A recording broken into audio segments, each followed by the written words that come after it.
Good morning, everybody, and welcome to our first CPD event, which is titled Understanding and Responding to Racism in Ireland. My own name is Coletta Daly-Kenny. I am a member of the board of the Irish Association of Social Workers. I'm also the coordinator of the Anti-Racism Advisory Group, which is situated within the Irish Association of Social Workers. I am an academic and a researcher, currently working at Dundalk Institute of Technology. In today's session, we are going to be talking about the theme, as I've already said, of understanding and responding to racism in Ireland. We feel that it is very important that the issue of racism is situated within the Irish context. Because if you can remember last year, when George Floyd died, there was a lot of looking outward rather than inward. But I think we also managed to look inward eventually. But there's a tendency of thinking about racism as something that's an American problem or a British problem or a problem that's away from us. So in starting our many CPD events, we're kicking off today by situating racism within the Irish context. And to do that, we have Shane O'Curry from the Irish Network Against Racism, who is going to help us to reflect on racism within the Irish context. We are also joined by members of the Anti-Racism Advisory Group, Nisag Nagwadia and Diana Ihirwe. They will also be putting forward their presentations. And before they present, they will tell you a little bit about themselves and about the work they do. So without further delay, before we start, I just want to welcome you again and to remind you that we will be using both the Q&A function and the chat function. And both functions are located on the right-hand side as you are looking at the screen. I am going to now hand over to Shane O'Curry, who will give us his presentation. And I want to thank Shane very much for taking time out of his very busy schedule to be with us this morning. Thank you, Shane, and the floor is all yours. Well, thank you very much, Coletta, for the very warm welcome. And it's a real privilege to be here as part of this conversation. And it's a real privilege to be a member of this panel with yourself and Nisarg and Diane. And so I'm really looking forward to this conversation. Yes, and so as Coletta says, my name is Shane O'Curry. I'm the director of INAR, which is the Irish Network Against Racism. And I'm going to talk to you about racism in Ireland today from the perspective of INAR and the work we do. So I'm going to, I'm just going to get the slides too. So I'll talk to you a little bit about INAR and about how we understand racism in an Irish context and how we've come to understand it. Some of the contours of racism in Ireland a little bit, and I can point you to further reading. A little bit about our areas of work, and then I'll come to the question about what you can do in your workplaces with your clients, and so on and so forth about racism. I have to say that I am an expert in what I am an expert about, but I lack two areas of expertise that are relevant here. One is the expertise of direct lived experience. And secondly, I lack the expertise of being a social worker. And I think that those are two areas of expertise that need to be brought to bear in this conversation, and I will. There'll be more nods to that later on. So I'll just tell you a little bit about INAR in case you don't know. So the Irish Association of Social Workers are proud members of INAR, and we're very proud to have the IASW as members, and indeed Coletta as the representative is very active, and we're very glad to have her there. We are at the moment a national network of 136 organizations. I actually think that there's 4 more organizations being processed this week, so it's going to jump up to 140 next week. And we are a wide range of civil society organizations. So that is associations, grassroots groups working against racism, minority, ethnic, cultural representation groups, traveler rights groups, groups for people of African descent, and then some of the big NGOs, the Migrant Rights Centre, the Irish Traveller Movement, Pavie Point, and also the principal trade unions in Ireland, including Forsa, SIP2, Mandate, the Irish Congress of Trade Unions. So basically any organisation that isn't a public body or for-profit or a statutory organisation whose membership or client base are likely to experience racism and who are committed to anti-racism and associated values of inclusivity are welcome to join. And indeed, you can see that we have many groups there who are mindful of the intersectional dimensions of oppression, such as the Transgender Equality Network. I can see there, and Queer Diaspora Ireland are another group. And so we are a group who strive to act in solidarity with all groups. How does INAR work? So we use all the resources available to us. So we are an organization with a tiny staff of 2. Well, that's going to change soon. We're going to grow, so we're very proud of that. We utilize our network of member organizations as a resource. And we mobilize in campaign. We do advocacy and research, and our flagship project is the iReport Racist Incident Reporting System. So on the left, you have a few pictorial samples of some of the actions that we have done in the past years. This is an image I like to come back to again and again, and it is basically for you to understand the problem as we see it that we want to address. That we have we see society as being divided in a question of perceptions. On the one hand, you have Irish society, how the white settled Irish majority see it. And on the other hand, you have Irish society as it really is experienced by people from ethnic minority backgrounds. And I think globally we caught a glimpse under that veil, under that line, at the BLM moment following the killing of George Floyd. This is INAR at its best. 2 of our board members and 1 of our network members. We strive to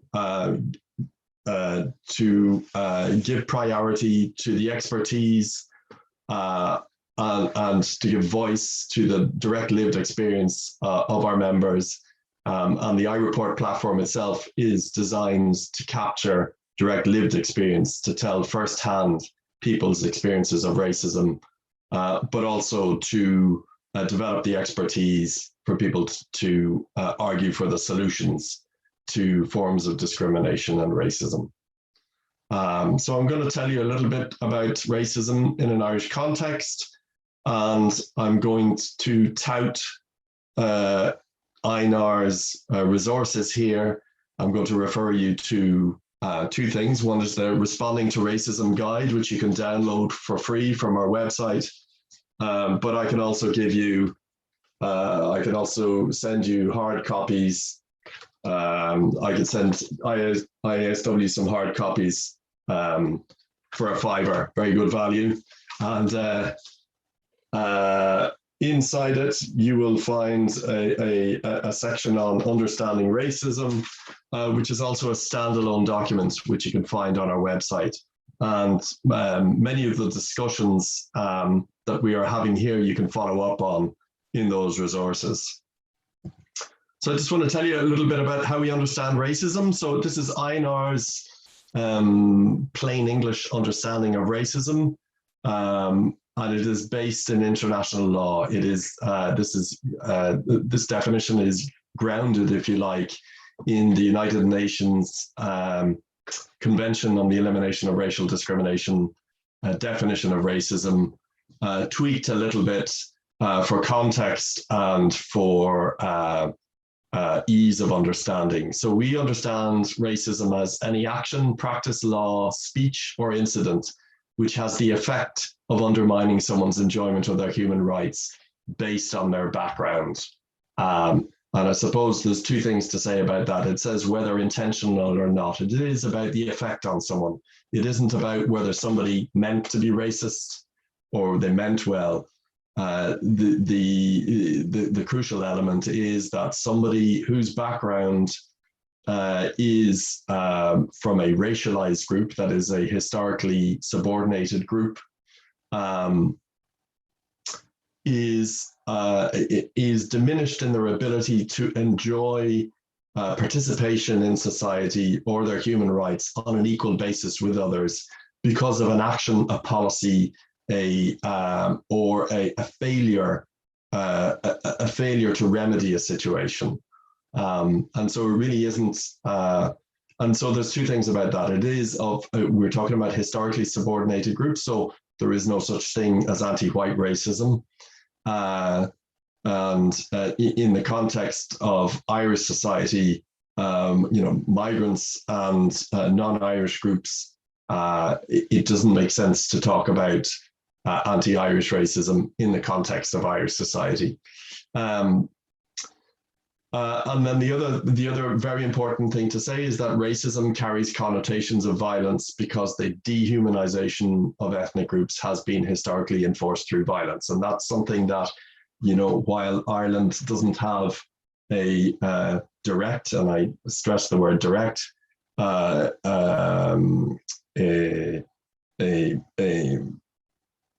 direct structural and historical link to colonialism and domination of other countries, as a proxy and as a part of the British Empire, Ireland was, and as a part of the Anglosphere, Ireland has imported the language of racism that is directly linked to colonialism and the dehumanization of other people. And if I say so myself, it's 5 years old now, but our report on Afrophobia in Ireland, that is racism against people of African descent, speaks very clearly to that, the experience of, and the other thing that we find is that our I-reports, which I will speak about in a while, speak directly to the close linkage between the language of racism and the risk of violence that comes with that against people from ethnic minorities. The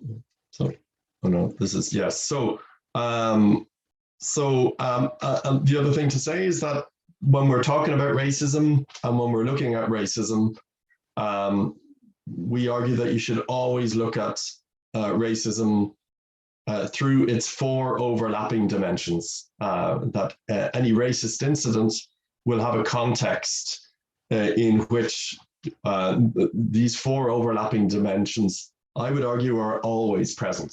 The historical, the structural, the institutional, and the interpersonal. I suppose you could take the first three and say that together they constitute systemic racism.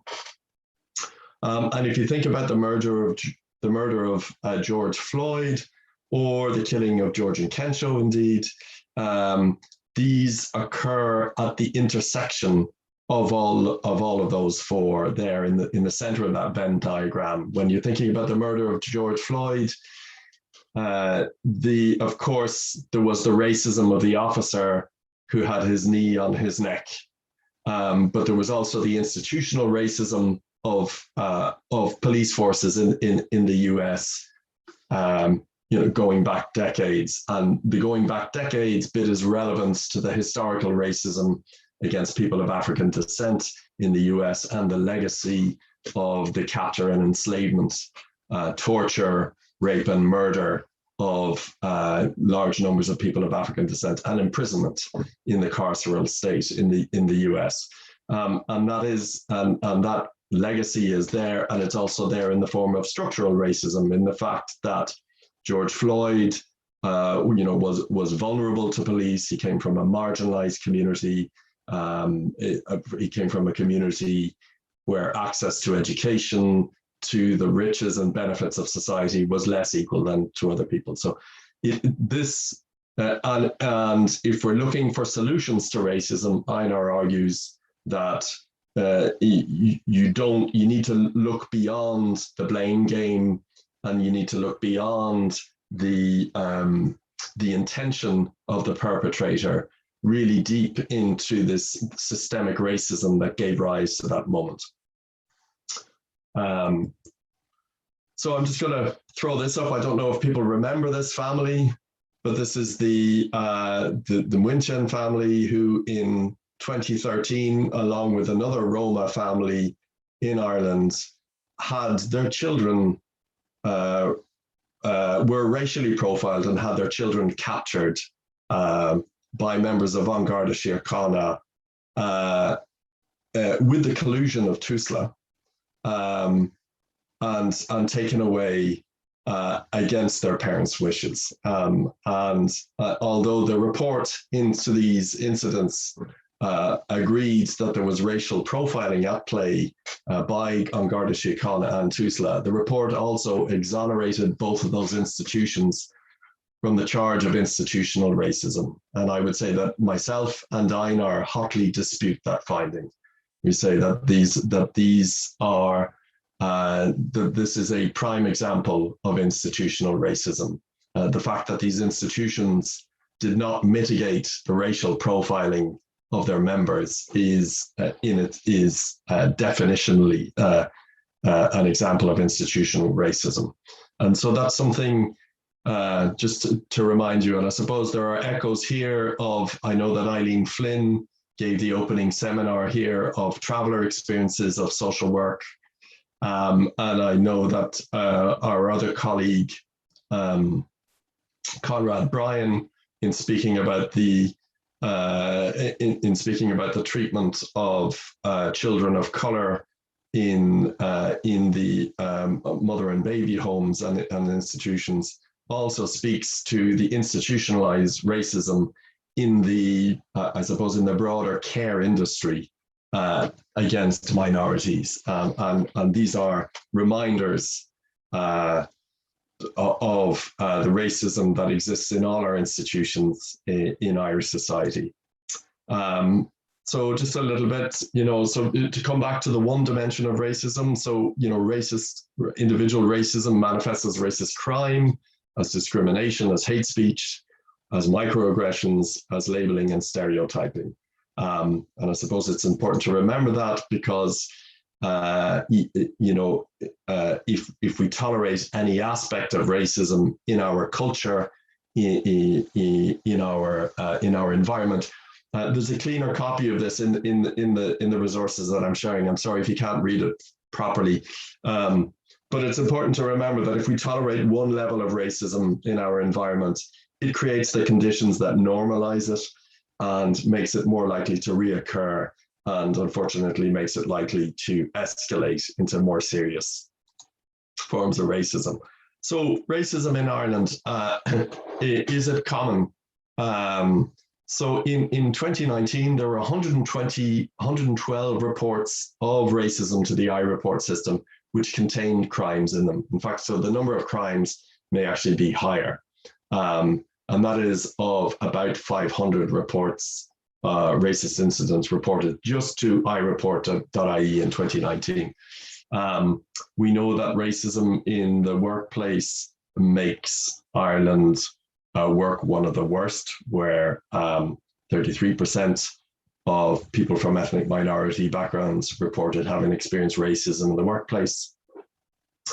In terms of structural racism, Black non-Irish people are 5 times more likely than white Irish people to experience discrimination in seeking employment.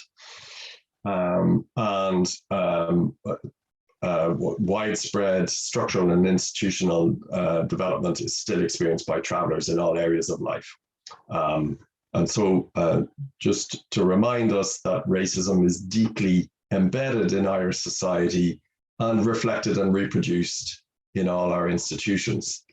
And at the same time, racism is underreported. So people are demoralized, deflated by their experiences of racism, and so they don't bother to report or challenge racism because it is because the work, the emotional work, is so heavy. And this brings us back to that divide in society between how white Irish people see Irish society and think that minorities experience Irish society, and the reality for minorities in our society. And I suppose that's important to remember. So INR's flagship project is the iReport system, which was designed as a system to try and capture some of that underreported racism. And so we set up if you like, a self-reporting system for minorities and allies and people in professions to log racist incidents and to log the details about those racist incidents and the institutional responses to them, so that we could get some good data in order to hold a mirror up to society and to hold our institutions to account. And so it works like this. People experience racism in any walk of life, in any aspect, in any context, and they or somebody supporting them or an ally can report them into the iReport system. We crunch the numbers and come out with data. So in 2 weeks, we're coming out with our next data report on racism in Ireland for 2020. And we share our data with UN and European organizations, with government policymakers, with the media and the public, with other NGOs, with the community and with wider society to provoke the debate, to push the conversation on racism and to combat racism denial, which is part and parcel of the problem of racism. Racism denial is itself a part of how racism functions. And so here is some of our data from 2017. I only have this here because I've got these nice, pretty infographics. We'll have up-to-date infographics in the report coming out next in the next 10 days. But as you can see, that there. So this is the second half of 2017. As you can see, that people experience racism in all aspects of their lives and with varying degrees of seriousness, but all of which reinforce the structural and institutional dimensions and are reflected in the institutional responses that they get to them. Again, so we've got some quite useful data here. So all minority ethnic groups find themselves the targets of racism. We capture good data on the impacts of racism, which is an important, crucial dimension for understanding racism. That racism, as I say again, is about the impact on the person on the receiving end. It's not about the intention of the person who did it. I suppose it's easy that our findings quite surprising in this period were that men and women were equally likely to be victims of discrimination. That's probably one of the few times where we've had variation in data on that. Usually the data shows that women are more likely to be the victims of discrimination, except for specific cohorts. So young Black men do tend to be the targets of racial profiling. The perpetrators, we also have data on the perpetrators. So contrary to the myths, most racist incidents are not caused by young people, and they're not caused by people under the influence of alcohol and drugs. Most racist abusers look and sound like me. And, you know, they are men in their middle age. And they're much more likely than any other particular group to be the perpetrators of racism. And again, in terms of reporting, 2/3 of people did not report to the police. And this is something that we have, with the data that we have gotten here, is something that we have found very useful in being able to hold An Garda Síochána to account. We've been able to successfully challenge the myth that minorities don't report to the police because in their home country they had negative experiences of the police. We know for a fact that minorities don't report to An Garda Síochána because they or people in their community in Ireland have had negative experiences of An Garda Síochána. And so that is that's crucial information that we are able to do, and that's brought us into a conversation with the Department of Justice, with the government, and with An Garda Síochána about measures that they can put in place to improve this. So reporting racism. So we say that you should always report racism. You should report to us through the iReport system, but you should also report to the authorities. So again, you need to recognize whether it's discrimination, which is covered by the Equality Acts, or a hate crime, which is covered by criminal law, in which case you should go to An Garda Síochána. And again, if you see those little arrows with those page references, pages 64, 66, 48, 49, those are references to the relevant pages in this comprehensive guide of ours, which I'll be sharing with you. I'll be sharing a link to it with you in this presentation, so you can download it from there. So for the moment, there's no specific hate crime legislation in Ireland. That's going to change, we hope, this year or next year at the latest. Senator Eileen Flynn is helping us to relaunch our Love Not Hate campaign for hate crime legislation next week.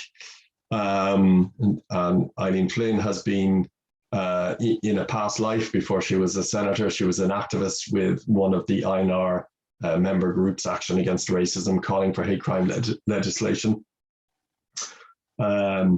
And so, yes, so that's, if it's a crime, if it's a, you know, if it's any kind of crime which has a racist element to it, it should be reported to An Garda Síochána, and you should ask that the guards record it as a hate crime with a racist motive, because the Pulse system, since last month, has the facility to record hate crimes with a racist motive. If it is discrimination, whether discrimination in the workplace or in accessing services, so that would apply for social workers in their workplace, but it also applies to social workers' clients in accessing the services of social workers. These are covered by the Equality Acts, and the relevant authority is the Workplace Relations Commission, which misleadingly also, it doesn't just cover workplace, it covers services. And you can enlist the support of NGOs such as ourselves, or more, or some of our member organizations, and the Irish Human Rights and Equality Commission. So discrimination can manifest, just to say that it manifests in all professional settings. It's unlawful for an employer to discriminate in relation to admissions, employment, access to any service, any term of condition or participation or employment, to disciplinary measures against an employee or any other sanction. There are some derogations from that for the purposes of affirmative action, or for understanding the circumstances of the needs of specific groups. And you can get more details on the IREC website. So we would say always take action against racism. So to report racism, we would say identify the form of racism and keep a log of incidents. We always, whether or not you're going to report to the iReport system, we encourage people to record for their own purposes and collect details and evidence. Communicate in writing so that there's a written record of everything you do. Report to us, of course, but also go through the appropriate channels within the context that you find yourself. And then, if necessary, go to an external body if you've exhausted those options and you haven't found remedy. And always name racism. So if it's racism, we encourage you to name racism. And the other thing is of course, to get advice and to take, if it didn't happen to you and you're supporting someone this happened to, is take leadership from the person you're supporting. Of course, I suppose the rules around disclosure of any form of abuse that you would apply to a client or a colleague apply to racism. You believe them, you support them, you take leadership from them. So what can you do? So, well, learn about anti-racism and diversity. Be aware of your own biases and prejudices. I would recommend that people take the Harvard test. I don't know if people have taken the Harvard implicit bias test, but I could share the link with that with you afterwards. It's a 15-minute test that challenges even those of us who think of ourselves as beautifully enlightened and very woke. Will be shocked to find how we harbor and reproduce biased attitudes towards people. So I think that's it's a very useful and provocative tool in the best way possible. Challenge racism where you see it. I always say name racism. If it's racism, call it and challenge it. Confront the behavior, of course, and the language. Not the person. Don't personalize it. It's not a good strategy. And just remember that from the point of view of a minority, and this is the overwhelming evidence into the iReport tells us this, is that when colleagues let you down, when people don't challenge racism, they make you feel as if they don't care and the institution doesn't care. And so it's really crucial in order to shift the culture, that you move to a culture of challenging racism automatically. Again, how do you support affected? This says students, but this is not for students. This is for staff members and colleagues. Provide a clear route to reporting, be available and listen actively, take leadership, and believe people. So what can social workers do about racism? So clarify the stances and values of the organization that you find yourself in. So the Irish Association of Social Workers, CORU, TUSLA, etc., are all bodies within which social workers operate. And again, and this is where I refer back to my declaration at the beginning, that I'm a bit at sea in the world of social work, but I think that these are things that apply in general. Social workers and their employers and the bodies which represent them and within which they operate have a responsibility to help battle racism and become more open and purposefully anti-racist. You need to apply zero tolerance towards racism in all settings. And you need to make your stand on racism visible and clear. You need to communicate your diversity messages consistently and ensure that communication is two-way and reflected in your internal communications and your publicity campaigns and outward-facing materials. Give space to minority voices. Invite, encourage, and listen to underrepresented voices and perspectives always. Okay. What else can you do? So what can social workers do about racism specifically? So this group, the Anti-Racism Advisory Group, is a a gold standard of example of the type of work that should be undertaken. So I would support the work and further development of this group within the professional instructors.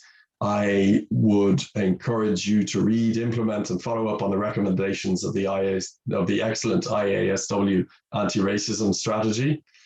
And I'm going to cherry pick out of that. I think that a very good tool that could be used is the public sector duties. So the 2014 Irish Human Rights and Equality Act, Section 42, sets a duty on all publicly funded bodies to conduct audits and to be held accountable for their human rights and equality measures.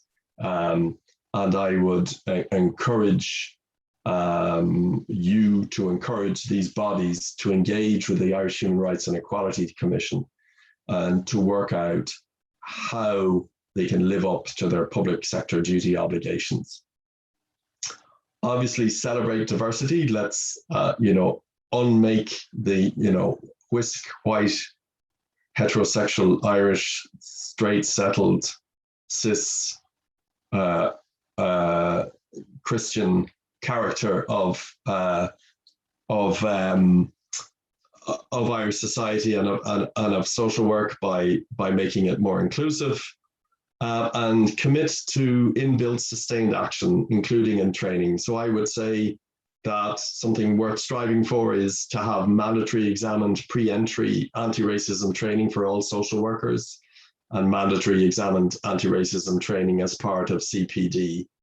And again, I would say that what you need is to have trained anti-racism tutors who have a social work background. I think it's well and good having the likes of me or guest speakers coming in, but you really need people who know the work and who know in granular detail the work to be able to speak with authority about places in which racism manifests. And this last one, having a mandatory examined pre-entry and continuous training on anti-racism is a recommendation that INAR is making across all public bodies in our argument for a national action plan against racism. So it's just to share that with you. And I'm coming to just to remind you that you can find much of the information on our discussed at this link on our website and much more on our website, which I would encourage you to find. And I would also encourage you to follow us on Facebook and Twitter and to follow our campaigns that are coming up. So our Love Not Hate campaign against hate crime legislation, our Together Against Racism. We have a month of events against racism going on right now at INAR, so I would encourage you to follow that. And I'd be happy to answer any questions. And I'm lastly looking forward very much to hearing the contributions of my fellow panelists, which I will listen to with great interest. And I'm very much looking forward to the discussion after this. So thank you very much.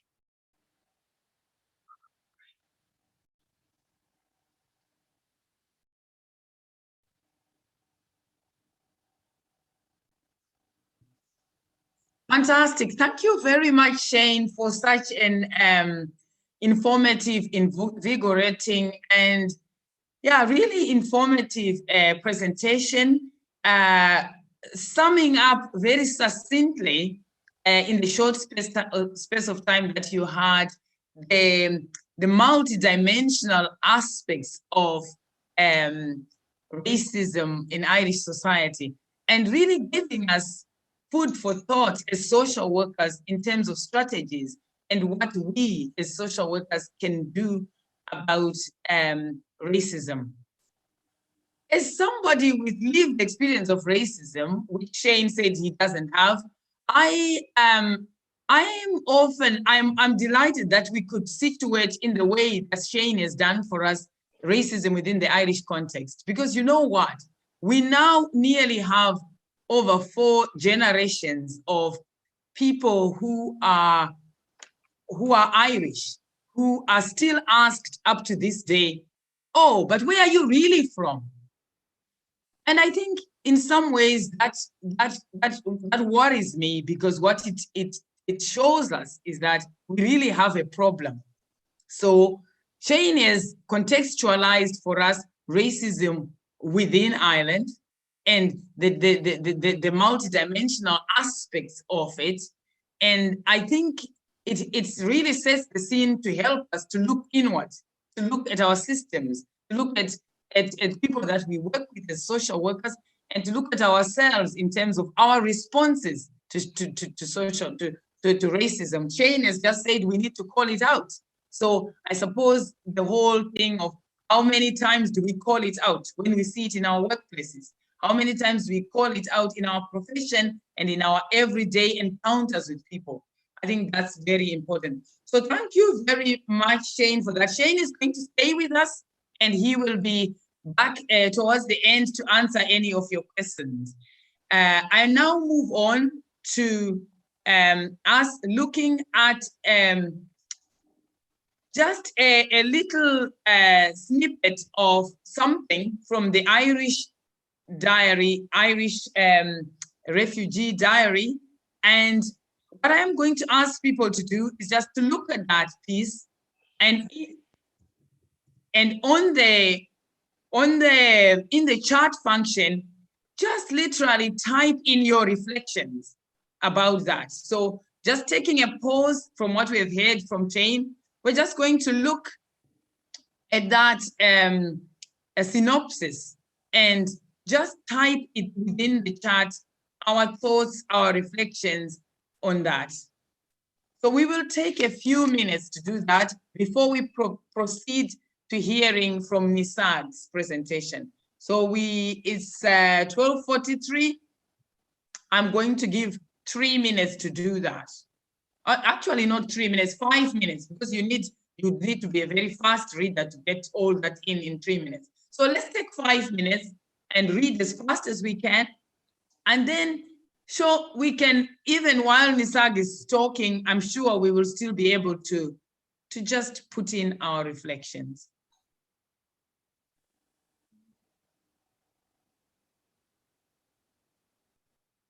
Okay.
I hope that was enough time for everybody to be able to read that piece.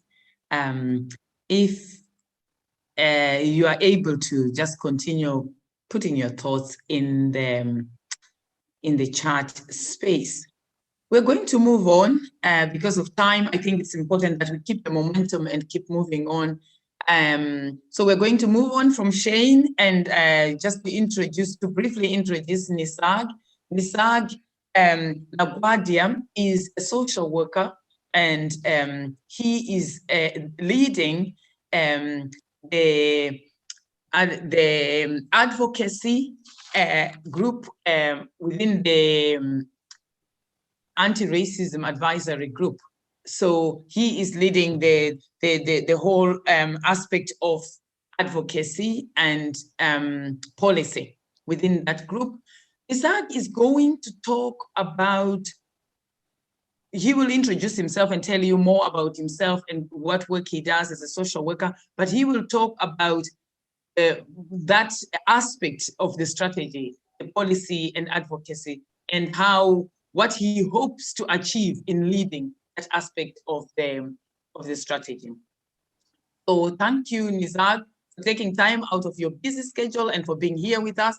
And now I hand over to you. The floor is all yours.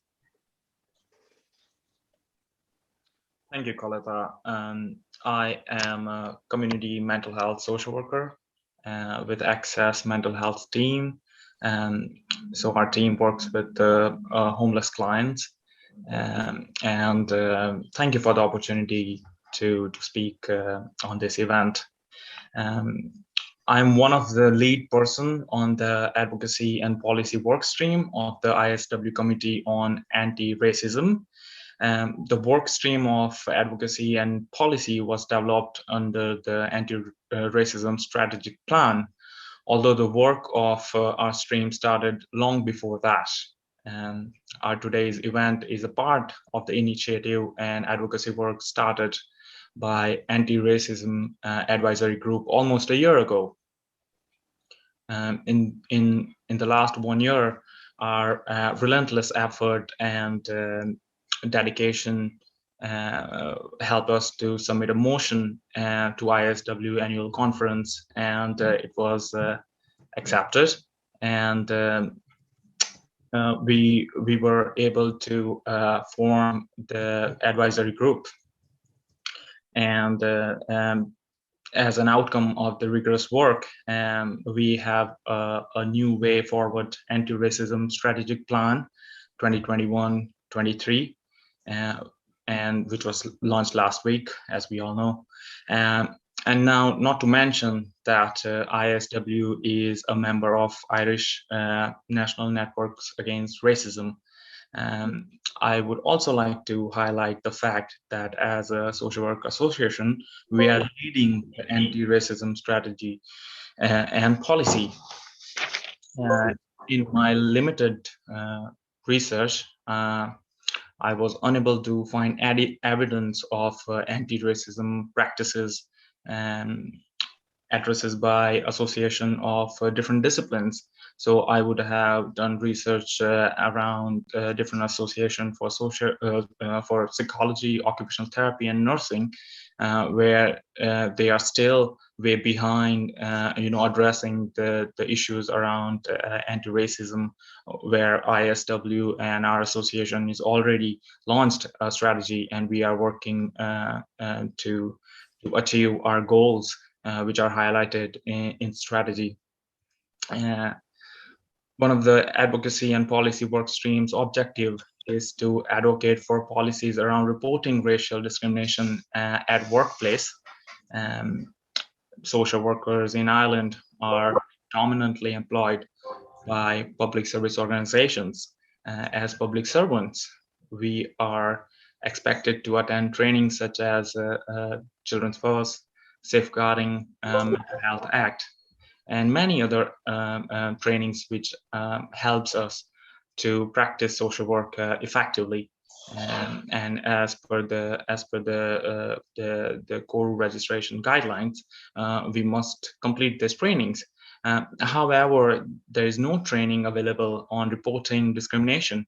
There's no training around mandatory training around human rights and social justice. However, our profession entails those values and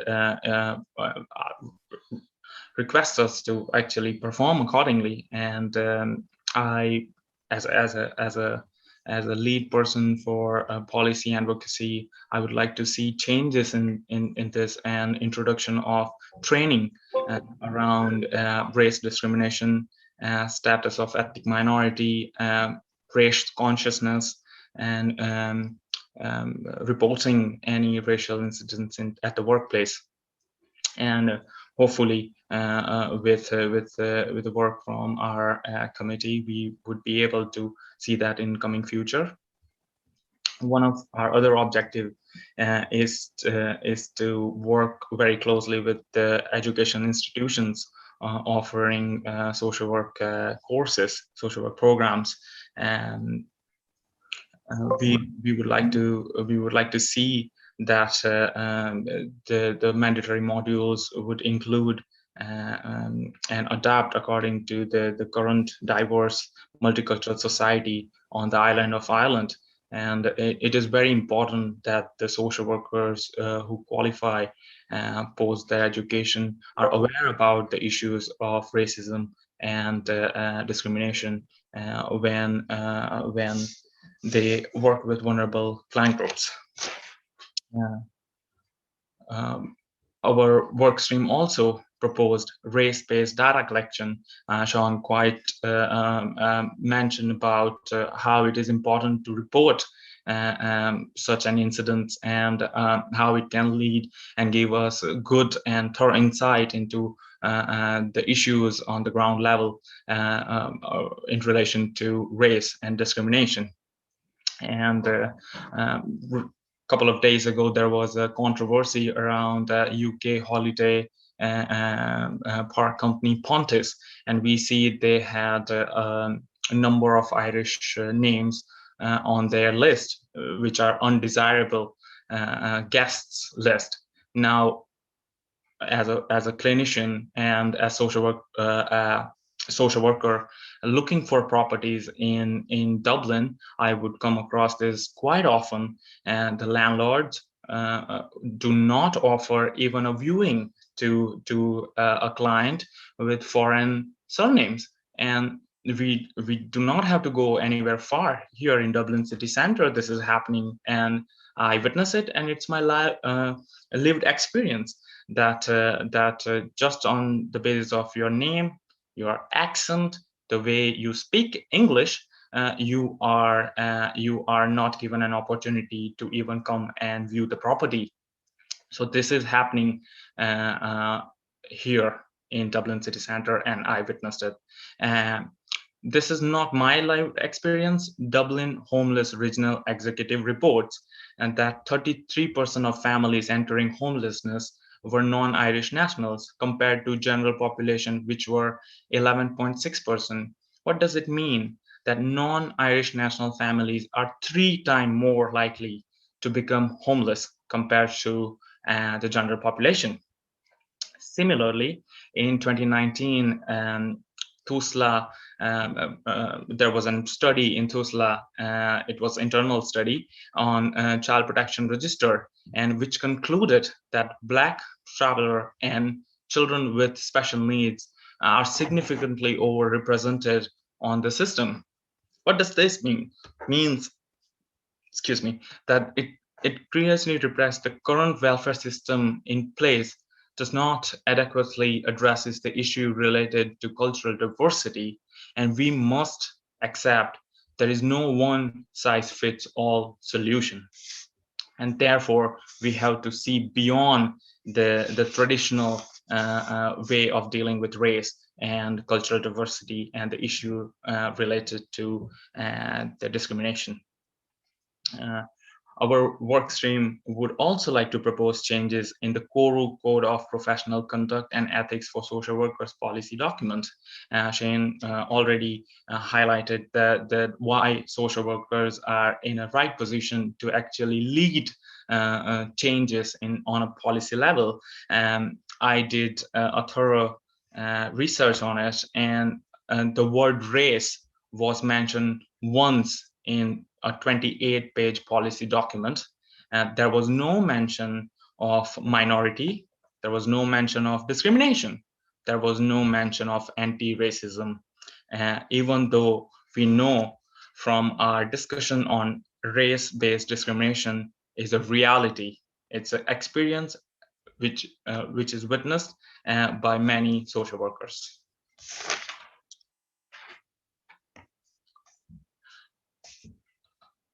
One of the final objectives which we have identified is, and which is very immediate objective, which we would like to achieve, is to work with other committees on ISW and external agencies to advocate for amendment of Employment Permits Regulation 2018. This was discussed on our initial meetings, and there is no resolution met yet.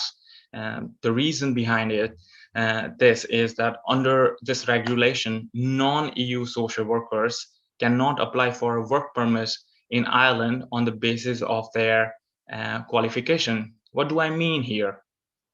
An international student from non-EU country who came here, study social work program, paid international fees, registered as a social worker with KORU, who is qualified and who is available to practice social work, cannot apply for a work permit visa.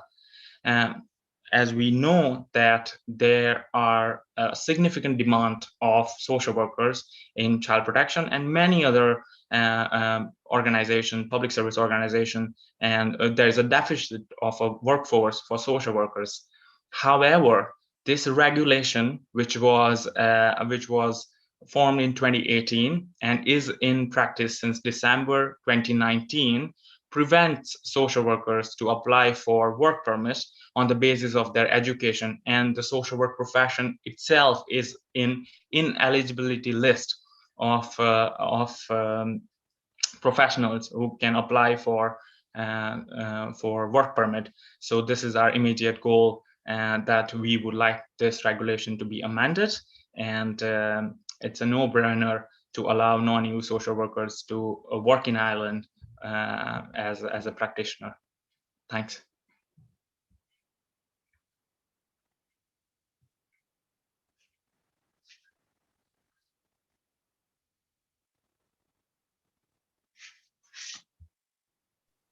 Thank you, Nisag. Thank you very much for your presentation. Just, I suppose, listening to Nisag, what strikes me very much is that racism is about inequalities.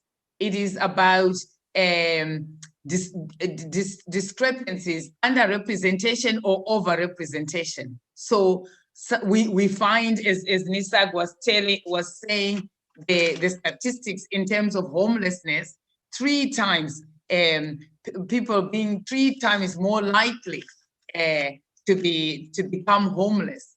I mean, sometimes when you talk about these statistics, you're told, oh, well, that could be because there's just no houses. That could be, but in my own experiences, you phone to look for accommodation.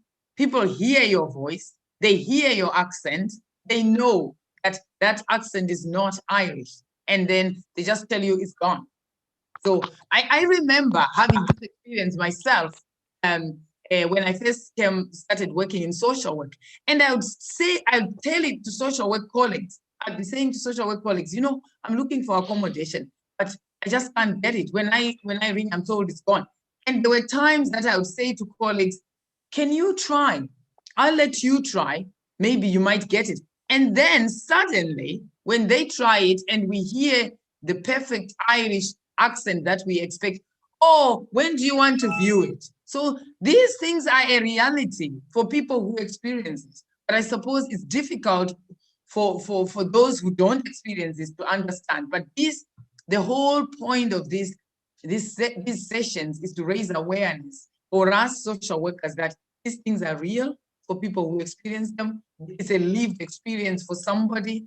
And therefore, if we cannot report anything, if we don't even believe that these things exist. So it begins with us in terms of, yeah, this is somebody's experience. This is how it is. And it begins by us in terms of looking at those stacking statistics and what they actually mean. Social work is about social justice. It's about human rights. And because it's about that, what do we think when we hear Black African children 24 times more likely to be taken into care? That should make our hair stand, and we should lose sleep over it.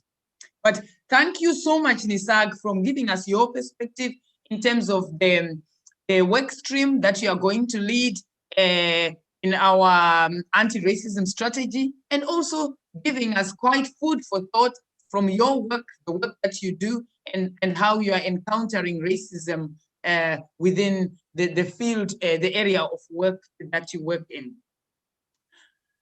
I am going to now move on. We will move on to the beautiful image that we see of Rooted in Africa and Ireland. And we're going to move on to Diane, who is going to talk to us about the practical work that she is doing in this area. And I don't want to spoil it on Diane. I will hand over to her to introduce herself and to tell us what Rooted in Ireland and Africa is about, and the fantastic work that this organization does. Over to you, Diane. The floor is all yours. Thank you, Coletta. Thanks for having me today. My name is Diane, as Coletta said, and I'm a social worker. I practice in children in care. I'm a newly qualified social worker, actually. I only qualified last year. But also my background is in social care. I worked for many years in residential homes and with refuge for domestic violence and with asylum seekers and many different organizations. So I've worked with people for many years. And so when Coletta asked me to come on board and talk about our new project, our new organization called Rooted in Africa and Ireland, I knew that I had to because I'm a social worker, as I said, but I'm also co-leading the CPD strand of the anti-racism strategy in social work. So for me, my work really covers and goes around practice and continuous learning and practical things you can do for people in life. So that's where I come in. So I suppose Rooted in Africa and Ireland, to tell you just a little bit about it on the next slide. Rooted in Africa and Ireland is an organization that that was born in 2019, in November 2019. As you can see on the next slide, there was a death in our community. If you can move on to the next slide, please, Patrick.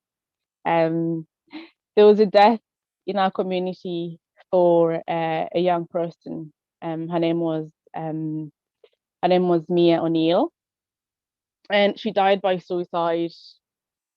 She died by suicide in 2019, and her mother, was speaking about the loss, and she was speaking about the beautiful girl, and she spoke about how her daughter was bullied for 6 years. So the bullying started when she was 10 years old, and the bullying was wrapped around racism. She was being racially abused. She was often told to go back to Africa, and many different insults because of her blackness, because of how she looked.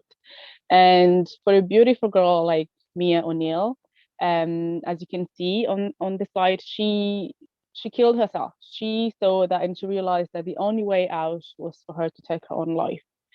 And that's a reality in the African community. That's a reality for for people in Ireland, the only way out, the only thing they see to get rid of the pain and their suffering is to take their own lives. And you know, this child, this 16-year-old who had everything to look forward to, had a life ahead of her, the only way out for her, as I said, was suicide. And that wasn't the first time that happened in Ireland, and for sure that won't be the last time. So really, as I said, you know, these reoccurring incidents that were happening within the African community of bullying of children, children being asked where you're from, where you're really from, is often the beginning of children questioning their identity. It's often the beginning of children realizing, actually, I don't belong here. If someone can ask me over and over again, where am I really from? Maybe I'm really not from here. I'll just give you a quick example for myself. When I was in sixth class, in secondary school, just before we did our leaving cert, my school planned for a trip to go to France. I was the only Black person in my school, and my school planned for the trip, speaking to the parents, speaking to the adults, and the guardians for the children. And the school planned for the whole trip of a week to go to France, and they never told me. The school went to France, and the children for my class, and me, the only Black person in my class, the only Black person in this school actually, was left behind. I wasn't told that they were going to France. I wasn't told why they didn't tell me they were going to France. I don't really know the assumptions they made about me not going to France, why I wasn't allowed to go to France. Up until today, I don't really know. What did they tell the kids? What did they tell my peers? Why did they make such a big decision without involving me, the only Black person in the class? So these are incidents that are happening over and over again in Ireland today. This incident isn't, you know, in the 80s or 90s. This is only in 2010, 2009, this happened for my school to go to France without telling me. These are incidents that are happening in our schools, in our communities, in our people, for children who physically look different, for children who can be identified as not fitting the stereotype of being Irish. And as Shane mentioned earlier, we need to move away from identifying Irishness as being white, cisgendered, Catholic, whatever. We need to move away from that, because Irish people are not a monolith. Irish people come in all sizes, in all shapes, in all skin colors. And until we talk about that, until we really identify what that means and why in 2021, we're still asking children who were born here, children who are Irish, they might not look white. Until we ask ourselves, why are we asking children, where are you really from? We have a problem, because until we go to the roots of those issues, we're never going to move on. So really, Rooted in Africa and Ireland was born, as I said, out of sadness. So when the beautiful Mia O'Neill died, society, obviously, Ireland was in shock. The whole country was in shock. Social media, everyone was talking about it, but nobody was doing anything about it. As usual, people were sad, but life was moving on. But I knew for myself, that could have been me, that could have been my sister, that could have been my daughter, that could have been my niece. It was too close to home for me to let it go. So I reached out to another, the co-founder, her name is Joy Tendai. We worked together. We just thought about it. We said, what can we do as a community? What can we do to not see this happen over and over again? What can we do? Because this is not the first time and it won't be the last time. But what can we do on the ground in our capacity? Because people often talk about how I can't do anything, I don't have the resources. But I tell people, start from where you are, start from what you have, and build on. And that's what we did. We started from what we had. What we had was a passion, what we had was a purpose, and what we had was a need to not see another young person choose death because they're being bullied, choose death because of the pain they are suffering, the pain that's inflicted on them by society. That's how we sat together and we decided to come up Rooted in Africa and Ireland. And the name itself has a big meaning because, as I said, I was that teenager who, at once upon a time, I was 16, 17, and I absolutely hated anything to do with Africa. There's a lot of research that's been done actually in the past about the 1.5 generation, second and third generation of immigrants who got through a phase of confusion, a phase of hating who they are because they don't really know who they are, first of all. Secondly, they're honestly confused about who they are, but also the negative connotation about their country of where they come from means they try so much to assimilate into the new culture that they try as much as they can to forget where they come from. So we decided to put Africa into our name and remind people that we are rooted in Africa, because unless you know your roots, unless you know where you come from, it's difficult to know where you're going. So we decided to call ourselves Rooted in Africa and Ireland because we are rooted in Africa, and our people rooted in Africa aren't just Africans, aren't just Black people. They are people who can trace their ancestry on the African continent. So we work with people, we work with Black people, brown people, white people, friends of Africa. It doesn't matter who you are, as long as you can trace your ancestry in Africa, or as long as you have a love for Africa, this is your space. So I'll move on to the next slide. So then the question is, why Rooted in Africa and Ireland? Who are we? So what we do is we promote. So in the past few years, as you know, if you walk the streets, you can see that Ireland, as I said earlier, is not a monolith anymore. We're not a country that is defined by one person, or an Irish person has to look a certain way. We are not. We've moved away from that. So what we do in Rooted in Africa and Ireland, we emphasize the beauty of Ireland. We talk about the beauty of Ireland in all its context. We promote pride, we promote unity of Ireland, and we promote understanding of what it means to be Irish. Because if you ask me where am I from, I'm from Tala. Really, like through my bones, I feel I'm from Tala. But if you ask me where am I from, depending who you are, I have different answers depending on who's asking me, because I don't have to fit into one space to belong. I can fit into everywhere and belong. So as a social worker, when you were thinking about who are we rooted in Africa and Ireland, as a social worker, I thought of love. I thought of support system. I thought of autonomy. I thought of belonging. Also, the co-founder, she's into the legal sector. So obviously she jumped onto empowerment and knowledge and providing people with tools to defend themselves and know who they are. So really what we do in Rooted in Africa and Ireland, we promote inclusion within the Irish community.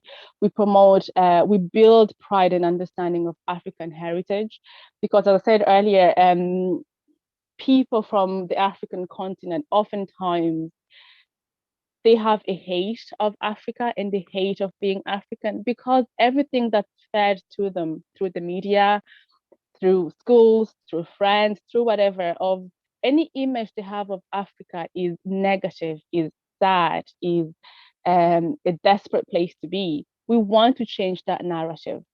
We want to show people that Africa isn't poverty. Africa isn't the turquoise box that you know and you have in your home.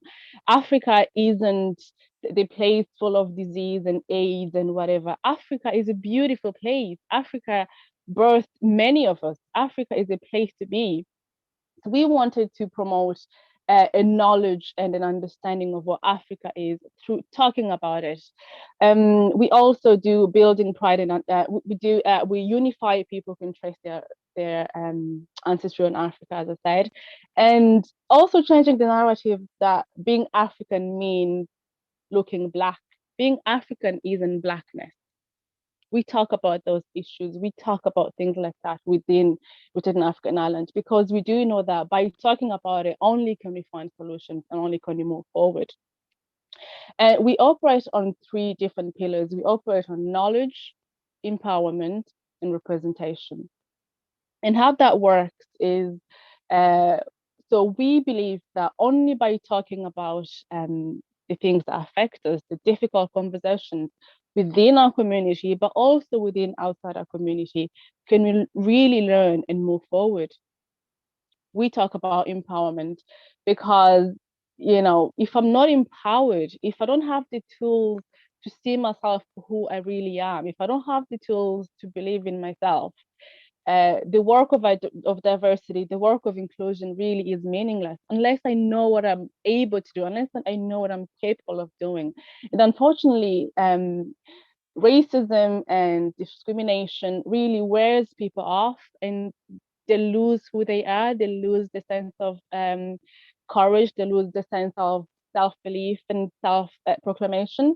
So we bring that back within our empowerment pillar. We talk about Blackness, we talk about being unapologetically Black and being proud and walking the streets tall. We talk about knowing who you are, so that when someone calls you out, when someone tells you to go back where you come from, you can actually stand tall and tell them, actually, that's fine because I know who I am. I know where I come from, either being Tala or Congo. It doesn't matter as long as you know where you came from. And that can only come from the empowerment that you receive from different places. We provide that empowerment within rooted in African island. And the other pillar is representation. We strive for representation because if you don't see yourself represented in the media or in all aspects of life, it's difficult for you to imagine you being something else other than fitting into the box that's been created for you. And we do know that the box oftentimes created for people of African descent is not a positive box to fit into. So we push for representation. We talk about representation. We talk about people of African descent, people who are visibly not white, people who are Black, brown, to be on decision-making tables, because it's good to have diversity, yes, but oftentimes what companies do, they have a tick box, you know, populating their environment with different so they can tick their box, but everyone forgets about the inclusion part of it. So we push for representation in meaning that yes, you have people have different faces within your organization, but also provide support, provide psychological support, provide psychological safety so that people can feel represented, people can see themselves represented, but also valued and wanting to stay within your organization. So we work on the pillars of knowledge, empowerment, and representation. On the next slide, we talk about our aim. So our aim really is to strengthen the core identity of who we are, because identity is quite a broad and big word. And sometimes people think an identity is, you know, it's something that I must have. I often tell young people that your identity it's not a destination. You're never gonna feel, and you shouldn't feel like you have your identity and that's it, it's set in stone. Your identity is a journey, and only by that journey, only by going through that journey and going through that journey with people who understand you, can you really find who you are. So we provide space, we provide a place to talk about identities in all its forms. We talk about being rooted in Africa, knowing your roots in Africa that transcend borders, you know, because at the end of the day, when I walk the streets, nobody cares I'm from East of Africa or South of Africa or West of Africa. All they see is a Black woman. The same with our children. When they are in school, nobody cares where they come from. All they see is a Black person. So we talk about identity of, with, you know, being Black, and again, unapologetically being Black, and rejoicing Blackness and rejoicing being who you are, because only by rejoicing that, only by actually realizing your identity on where you come from and where your roots are, can you really walk proud and say, you know what, I know who I am. As I said earlier, if you come to me and tell me go back to where you come from or where you're really from, I'll have an answer because I know my identity and I know where I belong and I know who I am. So the next aim is we create connections. No man is an island. We all need connections. We all need people who look like us. Unfortunately, for people who are visibly non-white or visibly non-Irish, quote unquote, we navigate the world as the other in all the spaces we work into. For example, if you are in work, you are possibly the only Black person or one of the 2 or 3 Black people. So you are the other. If you walk into the shop, you are the other. So we navigate the world knowing and feeling that we are others. We created this space so that our community can come together and not be the other, be the norm. When we are gathered together, we are like, I'm not the Black girl, I'm not the Black woman, I'm just Diane in that space, which happens really rarely as people who are visibly different, visibly non-white.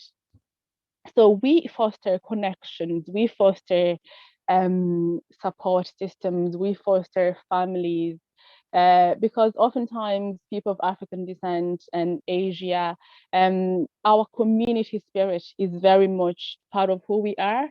And when immigration happens, we lose that community spirit. So we foster that togetherness, that partnership, that connection again under one roof, and creating spaces, creating places, and brave places where people can just be, people can just talk and find themselves and know who they are. So we create those connections. And the last one thing else as part of our aims is foster resilience, because if you walk the streets every single day knowing you're different, every single day knowing you're others, it's heavy, it's heavy on us, it's heavy on our shoulders. And as Nisarg said, knowing something as simple as applying for a home, you have the money, you have everything you need to rent a place, but you know that by the mere fact of me picking up the phone, my chances of getting that home is it's gonna drop. My chances of me getting that home are gonna drop just by me talking. You know that by entering a bus, there is chances that I might be discriminated against. You know that by the mere fact of walking into the shops, the security man are gonna follow me just because of the way I look. You know that by the mere fact of me walking into a fancy shop, I'm gonna be asked, are you sure you want to be here, or are you looking for somewhere? Those things happen to us every single day, and I often give people an analogy. I heard it somewhere, I can't remember where, but someone told me how walking in life as the other, it's like being bitten by a mosquito. The first time you're bitten by a mosquito, it's fine. The second time, it's annoying, but it's grand. When it becomes to 10, 20, 50, 30, 100 times, you can hear the mosquito before it comes near you. You can hear it, even though the person next to you who's never been bitten by a mosquito doesn't see it. And oftentimes can tell you how you're over exaggerating. They can tell you how you're using the race card. They can gaslight you into telling you that, are you sure that was racism? Are you sure that was real? But because you've been bitten so many times by that mosquito that is racism, you can sense it, you can see it, you can see when it's coming to you. So walking every single day with those with the burden of anticipation of that mosquito bite is heavy on our shoulders. So we create a space where we can foster resilience, a space where people can just be who they are so they can gather the strength and go back into the streets tomorrow renewed. So that's some of our aims. On the next one, on the next slide. So as part of the things we do, as I said, we are unapologetically Black and we celebrate Blackness.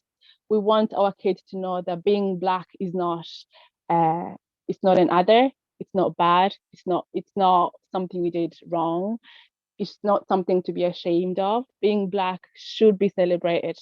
and being Black comes in all shades. Blackness, it comes in about 56 shades. So we have all sorts of shades within being Black. We want every little Black girl, every little Black boy to know that they can be Black and be proud and walk the streets. And if the person next to you calls you the Black, whatever, that's fine. I know I'm Black and I'm happy and I'm proud to do that. And that cannot happen unless we have a space to talk about these things. Because I once was that child who was scared to wear my hair in its natural state. I was scared to walk the streets because being Black had a negative connotation to it. We want to change that. We want to tell kids and tell young people they can be Black and be happy.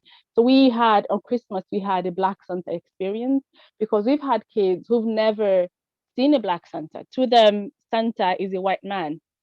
Santa is white, just like everything else in Ireland. The default is white. We want to change that narrative. You can have a Black Santa, you can have a Black Tooth Fairy, you can have a Black whatever, you can have a Black everything, just like you can have a white everything. We just want to change narrative that human does not equal whiteness. That's what we do. So we had a Black Santa. We also had a support corner. We had a youth support corner, which was a space for children between 13 and 18. And it was such an amazing space where kids came and they spoke about their everyday life. We had sessions on racism, sessions on art, session on knowing who you are. We had different sessions supported by social workers, psychologists, social care workers, and youth workers. And there were such amazing spaces where kids talk about the racism they're facing in school. The kids talk about how they feel ashamed to go into to give their friends sleepovers because they're being laughed at.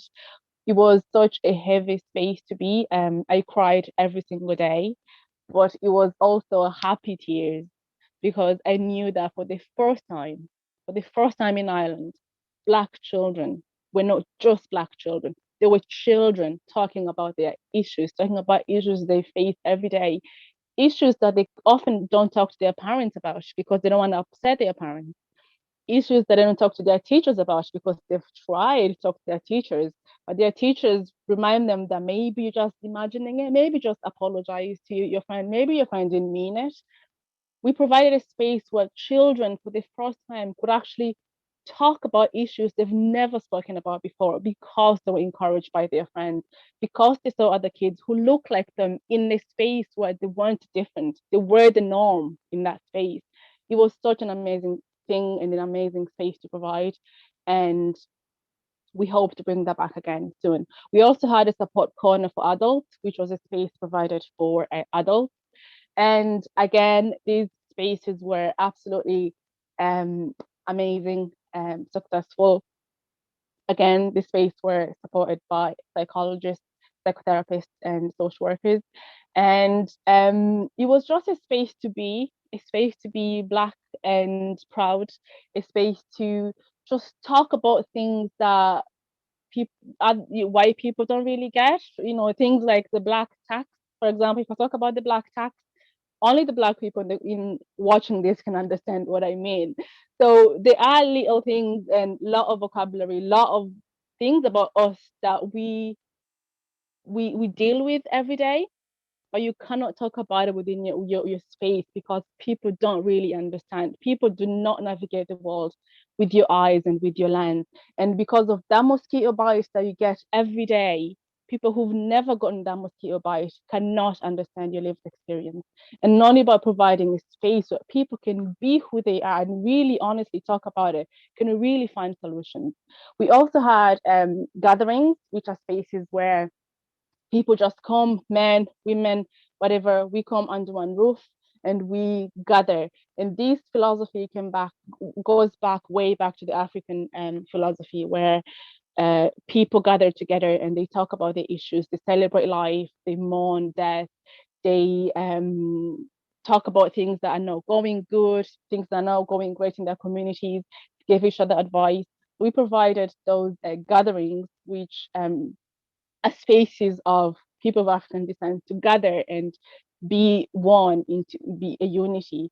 We also have, on the next slide, you'll see that we have different groups. We have rooted and united groups. We have women, men, youth, and LGBTQI+. And these groups, again, we are very mindful of the intersection of being Black, because being African, as I said, being African and being Black are not synonymous. That's one thing we really emphasize on. But also, being African is not a monolithic experience. There's so much intersections between being African. And so my experience as a Black woman are completely different to the experience of a Black LGBTQI+ member of our community. So we've created space where people can just talk about the issues they're facing within their intersections, and people can understand each other. We also have, as you can see, it's rooted and united. So when we talk about the rooted side of it, we're talking about the Black people, people of African descent. When we talk about the united side of it, we're talking about people who have the love of Africa in their mind, people who are united in the love of Africa, people who have a connection to Africa. We've been, for example, we've been talking for the past few weeks to I'm going to talk about two examples. The one is a few people who adopted Black children, and they just really have no idea how to deal with it. They don't really know, what do I do with a Black child? Because up until recently, they thought raising a Black child is just like raising a white child. It's not. And so we've had loads of people get in touch with us because, as white people raising Black children, they realized that they had to do something. So we're working with them on that strand. We're also working with residential homes, who we have two at the moment, who got in touch with us, and because they have Black children and in their care, and they just don't really know how to navigate their identity, how to navigate their sense of belonging as white carers. So we're dealing with things like that, because we do acknowledge that being rooted in Africa, it's not just about being Black, but also being united in the love of Africa is just as important. So we have the 4 different groups, and they're all running different topics, different things going on. We also provide training, anti-racism training, unconscious bias training, provide identity, we provide belonging, inclusion. We provide different training to people in our community. It's all happening online. We have different talks about inclusion and diversity, because, as I said earlier, you can diversify your environment all you want, but if you don't make me feel included, your diversity is pointless. So on the next slide, I'm done. And so this is just the founders. We just go on the next slide. So really, that's what we do. As I said, we are operating on 3 pillars: knowledge, empowerment, and representation. We strive for a world where Black children, people of African descent, can feel the love and walk the street knowing they are Black and they are loved and they are enough. We're hoping to go into schools and talk about anti-racism work. We talk about uncomfortable conversations such as colorism, anti-Blackness, microaggressions. And we basically are a space for Black people, for people rooted in Africa, in Africa and Ireland, but also for people who have the love of Africa to be with us and find their space and find their voice. And as I said, this initiative was born because it's amazing to have people working on the macro level, like Einar, in changing policies, changing legislation. But if you go back into the Maslow's hierarchy of needs, if my physiological needs are not being met, if I'm not safe, if I don't feel as if I belong, legislation really is great, but it doesn't reflect me. It doesn't really support me if my basic needs are not being met.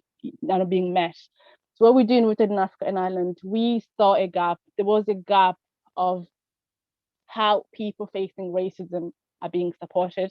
There was a gap of people feeling tired of reporting every day that, you know, I faced racism, but that's the end of it.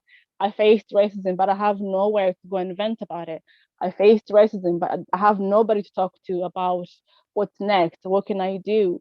We receive calls from parents at 2 a.m. in the morning because their child is being bullied in school and they don't really know what to do about it. We talk about practical skills, practical things people can do on the micro level, because it's great to have legislation changed, but that has to be reflected back on what people do on the ground.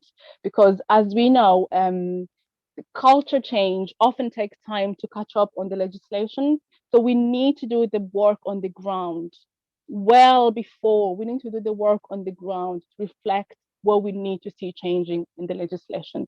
And that's what we're doing. We want to, as you said, we're providing a space for Black people, people rooted in Africa and Ireland, but for the wide community, we want to change the narrative of what you know, what you think Africa is, because Africa is beautiful. And although racism is part of our problem, Black people and African people aren't just stories of sadness. They are stories of success, stories of victories, and stories of people, you know, resilience. And we want to celebrate all that, but also we want to challenge the issues that we're facing with practical and doable skills. And we just ask you, just follow our social media on REI Network on Facebook, Twitter, and Instagram, and follow our work. And as Shane said, you know, racism isn't just about the intentions of who did the racism, it's about the impact of the person receiving it. And oftentimes the impact leads to death. What we want as REI Network is to prevent people thinking the only way out is death. And that's being done through the work on the ground in our community. So thank you, and follow us, and thank you for listening to me.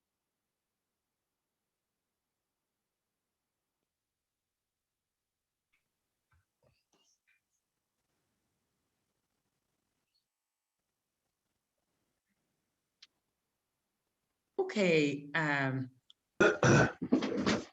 I just want to thank our speakers very much for being here today and for their contributions. I want to just thank, because I've thanked everybody individually, I want to thank the beautiful Diane at the end for what she has just said, her presentation just now around identity and belonging. The whole thing about identity and belonging is so important, and so important to social work and social work assessments. I can see from the chat, people seem to be very active in the chat, and thank you all very much for your feedback in the chat. So some people were talking about how identity and belonging is so important in social work assessments.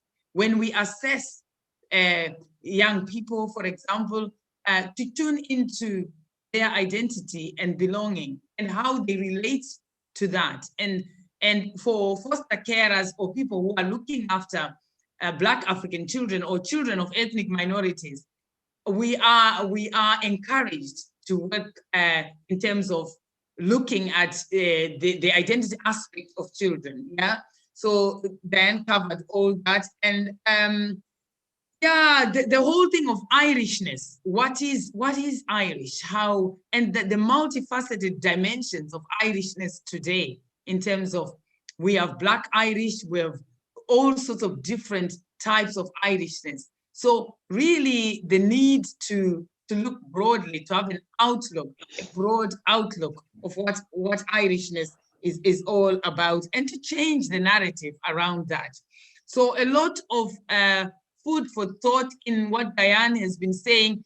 And really what struck me very much is around, we have Shane, who is working at the macro level, and we have Diane and Nisag, our speakers, who are working at the other level, really in terms of the day-to-day practical issues of, if a parent rings you saying that my child has been bullied now and has been racially bullied, what to do with that, because sometimes these things don't happen during working hours. They happen even outside working hours. Sometimes things that affect people, racism that affects people, affects them around the clock at all hours of the day. And sometimes people just don't know what to do with it. Sometimes they don't know. If they are young people, sometimes they blame themselves and think it's something wrong that they have done.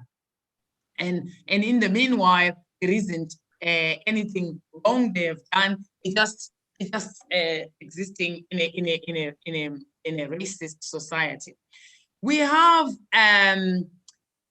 15 minutes before we close, and I am going to just take a few questions to bring us to the end of this session.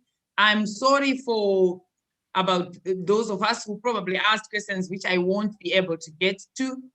I'm also would like to apologize that we put up that handout that I asked you to read. I hope people got enough time to read it to the end. For me, it's a handout that really talks about Irish people experience being at the receiving end of racism back in the day, in the time of the famine. There is a lot to think about in it. We didn't have much time to reflect on whatever feedback we got in the chat around that. But sure, look, it's a thought to keep in your minds and to reflect on, in terms of the fact that racism did not just start today. Within the Irish context, Irish people are racialized themselves and have been in other contexts. So there is a question that I want to just go to Shane. The question for you, Shane, is that could you say something about the 1/3 of discrimination cases reported being by the public sector staff? Somebody was asking that. Is there something you would like to say about that, or? About the 33% of, I mean, I think it's I don't have the data to hand. I don't have the source to hand, but it is this is I think this is Fundamental Rights Agency Euromedis research across Europe, comparing experiences that minorities have of discrimination in the workplace. And 1/3 of ethnic minority participants in the survey in Ireland said that they had experienced discrimination in the workplace, which was higher than the EU average, which I think was, up in the high 20, around 28%. And so so we have this experience, which is, I suppose it confounds our view of ourselves as nice people who welcome people in for a cup of tea. And I think it's worth bearing in mind. And I think I think really I defer to the expertise, both Nisarg and Diane's testimonies there were, and your own, Coletta, your own reflections of your experiences will tell you that. I am in no doubt that every person from an ethnic minority background here has a story about discrimination, and likely also a story about workplace discrimination to share. I'm just in no doubt about that. And that's something that comes through very strongly in the iReport data. Yeah, okay. Thank you, Shane. Thank you. There is another, I don't know if it's a question or a comment. You can see our speakers, how you react to this. Somebody put in the questions chat that the Adult Safeguarding and Protection Group of the ISW is concerned about the Law Reform Commission consultation of adult safeguarding legislation. It's concerned that it does not intend to include hate crime in its deliberations. I don't know, can you make sense of that, any of our speakers? Maybe that again comes to you, Shane. Somebody. Well, I mean, I think so. We're in the space now where we think imminently we're going to have hate crime legislation. And I suppose the interesting thing about hate crime legislation, as Diane says, it takes a while for legislative changes to filter through into culture. But we're in the space of where we're going to have the legislation where hate crime policies and practice, we can see them changing in An Garda Síochána. I suppose for an understanding of the harm done by hate crime, why, in the same way that domestic violence is qualitatively different from ordinary assaults. Racialized violence is qualitatively differently and requires different responses from professional bodies to those assaults. So I think it would be a very important it would be a very important topic for the Safeguarding and Protection Group to push, because I do think it's relevant. And hate crime. I'm not crazy about the term hate crime and about the hate crime legislation paradigm. I think it's a blunt instrument for understanding racialized violence. And so I would keep, the ball to keep your eye on is racialized violence, racialized forms of coercion and violence. So that's what I would say is where the ISW could lead on. Yeah. Thank you, Shane. I think this question is for all our speakers, and I will ask each of the speakers to respond as they feel appropriately. The question is, I would like to know the correct, respectful, inclusive language and terminology to use regarding individuals or groups who are not born in Ireland. There is such a wide variety of language used, and I'm no longer confident that I am using the most current or respectful terminology. The person who's asking the question is wondering, do our speakers have any thoughts or ideas around that? It's around terminology, the use of language, and what do you say? You can all please give your thoughts on that. Thank you. I might be able to partially answer this question.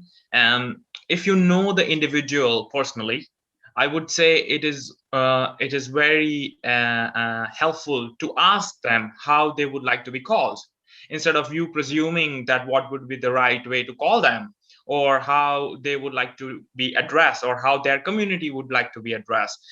It's about giving power back to them instead of you presuming how they would like to be called. It is very important to have a balance of power in that regard.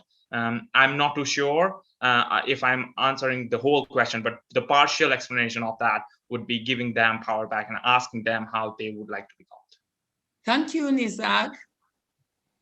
I agree. I agree with Nisarg because we have this notion that everyone who is not white deserve a term, deserve to be identified and grouped into one thing, into one group, either minority or immigrant or the new community, which quote unquote, we have to reflect on that. But as Nisarg said, we are not a monolith. We don't identify as the same because our experiences are different. How we see ourselves are different. Our as I spoke earlier, identity is a journey, it's not a destination. I do not have to be a certain thing for you to see me as a certain thing. It's such a journey that ask me and I'll tell you how I identify myself. People often refer to those people who are not white as immigrants, but I often ask the question, how long do I have to reside in the country? What's the time frame for me to live in Ireland, for me to take off that immigrant status? How long is that going to be? Am I going to be an immigrant for the rest of my life? Would my child be an immigrant? Would their child be an immigrant? Go back to minorities. Are you saying a minority as in contact to the whole population, or is it in your space? what do you mean by minority?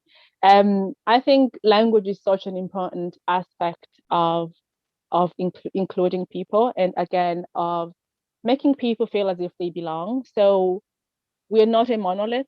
We're not a one hat fits all. Ask. It's such an easy concept to do. Ask. Thank you, And- Diane. And my personal experience, I would like to share that I was called non-national once, which I did not understand that why someone would call me non-national. Non-national means that someone with no nation or with no identity. Well, certainly someone was born somewhere and they have some sort of identity. So it was my personal experience without anyone asking me what I'd like to be called. They just call me non-national. Thank you, Nisak. Any thoughts, Shane? I see you're nodding. Well, I mean, I defer to Nisarg and Diane's input there. I think I couldn't have put it better myself. And I was going to guess that the question was directed at that horrible term that Nisarg just named there, non-national. I suppose, and I suppose, in fairness to the person asking the question, I thought that they had quite a nice way of putting it themselves. That there's, individuals or groups who are not born in Ireland. That's just a respectful. That's a respectful way to say it. I suppose if if I'm writing funding applications and stuff, I might say people from a migrant background. But I also say, in deference to what Diane said there, minority ethnic Irish people. In other words, to say, to recognize that these are people from a racialized group, but that they're Irish, yeah, I think respecting people, asking people if you're not sure. I think people do appreciate if you just check. That's been my experience. Yeah.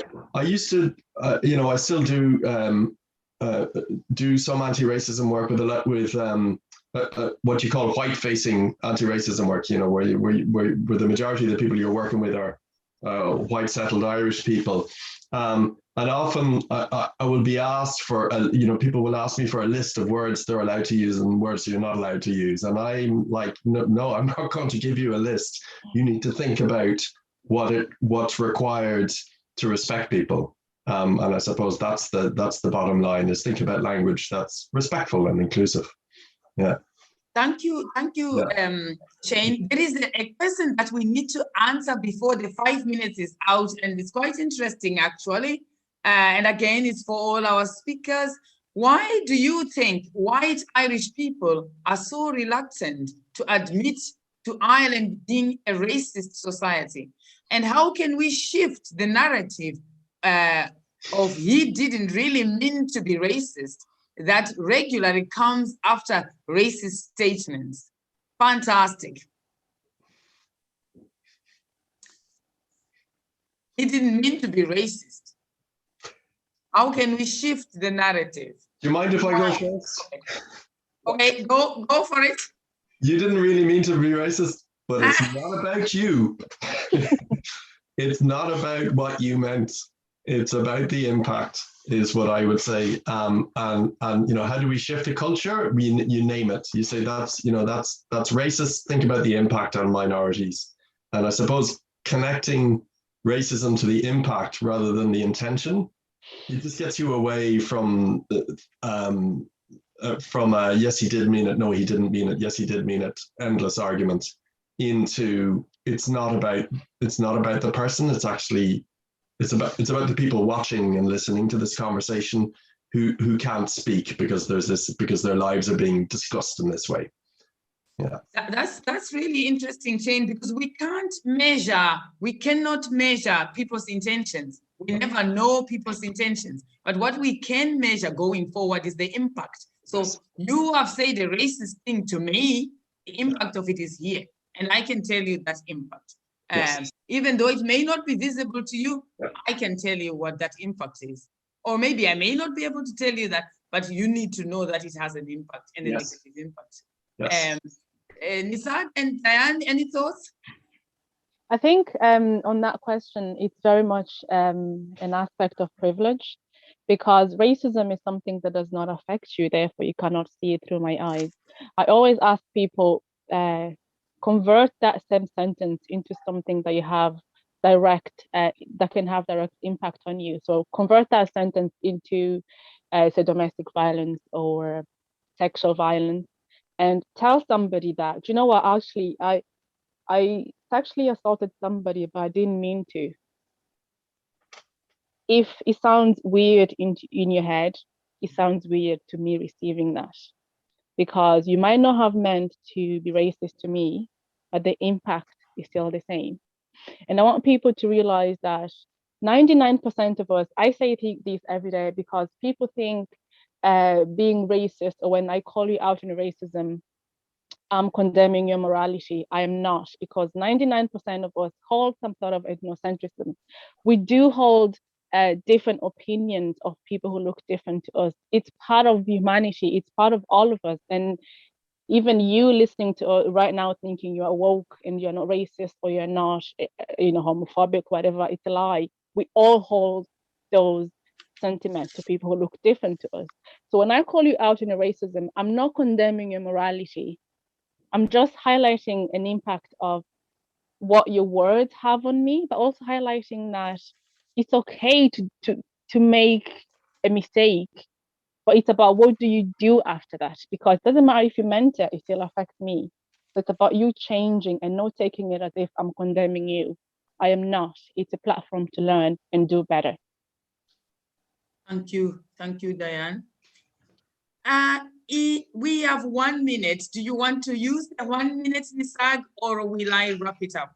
I think it's very important when we are calling someone for their racist behavior, and the approach we should have is with compassion and empathy instead of anger and disgraceful notion towards their behavior. I think it's very important to educate them on their lack of knowledge about cultural diversity and their racist attitude towards other nationalities or people with color. It's very important that how you approach it as well. I would say that if someone is racist, if you address it with compassion and empathy, it might work. I think so. Thank you so much to our speakers. As I wrap it up, I just want to say, Nisag there is just talking about education.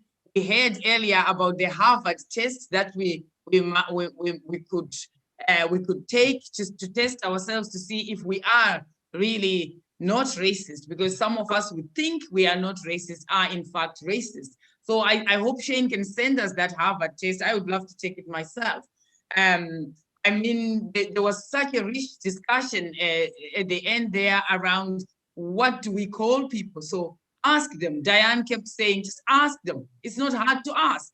We may be afraid to ask, but I think a simple question like, how do I address you? How would you like to be addressed? Some people don't like the term black.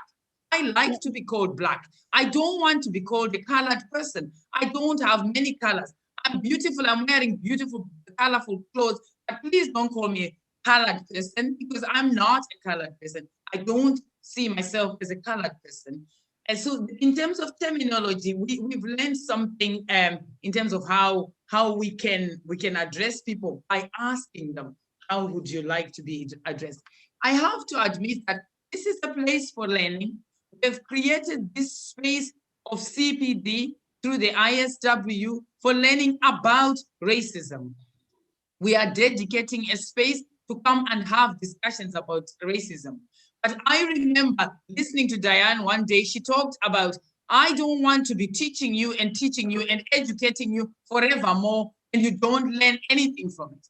I've educated you today. Go forth in the spirit of education, educate somebody else, change the narrative, change the system. We can talk forever and ever and ever and ever more about racism, and nothing will ever change. We've got a chance, we've got an opportunity. In the US, we're talking about over 400 years of racism. In the UK, neighboring UK, they are still battling racism. Racism is a worst virus, so much worse than the COVID pandemic, that it needs collaborative fighting and it needs action, constant action. Each of us within our own space, something to do to combat racism. It's not a one-man band, it's everybody's problem, it's everybody's band. And it is everybody's band because really and truly, as long as we have a racist society, everybody is diminished by it. There are no winners. There are no winners in it. As long as we are being racist to each other, there are no winners. Social work has a job, has got a job to do in calling it out. Social workers, whenever, I'm hoping that whenever INA is doing their campaigns, social worker banner is seen at the front of that campaign to say we stand against racism.